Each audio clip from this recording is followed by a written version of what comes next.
నమస్తే పిల్లలు. ఈ వీడియోలో మనం 8వ తరగతి పాఠ్యపుస్తకంలోని కొన్ని ముఖ్యమైన అర్థాల గురించి తెలుసుకుందాం. మొదటిది అనలుడు. అనలుడు అంటే అగ్ని అని అర్థం. అభిముఖం అంటే ఎదురు. తూర్పుకి అభిముఖంగా నిలబడి నమస్కారం చెయ్యి అని చెప్తుంటారు కదా మన పెద్దవాళ్ళు.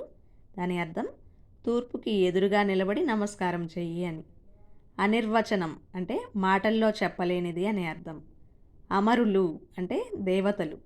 ఆహ్వానం అంటే పిలుపు. మీకు ఆహ్వానం అందిందా అంటుంటారు కదా, అంటే మీకు పిలుపు వచ్చిందా అని దాని అర్థం.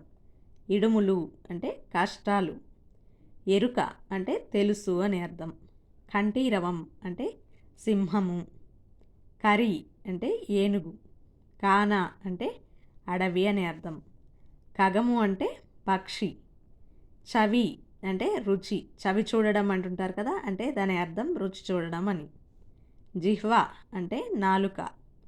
తనువు అంటే శరీరం అని అర్థం. దానవులు అంటే రాక్షసులు.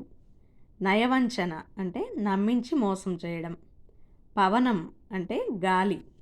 భరోసా అంటే నమ్మకం అని అర్థం. యథార్థం అంటే నిజం. వ్యయం అంటే ఖర్చు అని అర్థం. శ్రావ్యం అంటే వినసొంపైనది.